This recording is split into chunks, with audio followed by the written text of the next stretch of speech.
Gorgiasın metodologiyası. O deyirdi ki, əgər bir şey dərk edilə bilsə belə, onu başqalarına izah etmək və ya ötürmək mümkün deyil. Onun məntiqi belə idi. İnsanlar ünsiyyət üçün dildən, yəni sözlərdən istifadə edirlər.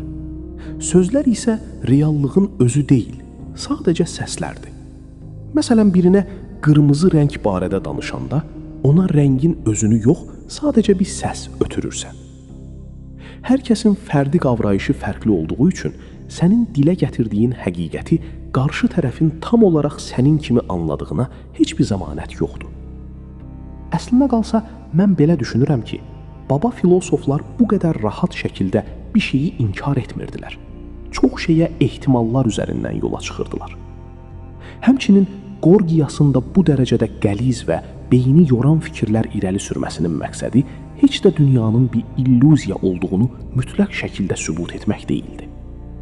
O son dərəcə istedadlı bir natiq idi və cəmiyyətə sözün, ritorikanın qorxunc gücünü nümayiş etdirmək istəyirdi.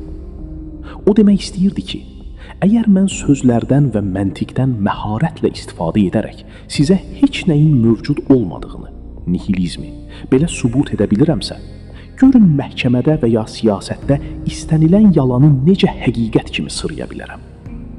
Bir sözlə, Gorgias həm kəlamın gücünü, həmçinin dilin və ünsiyyətin acizliyini göstərən bir mütəfəkkir və fəlsəfə tarixinin bəlkə də ən böyük və intellektual trollu idi.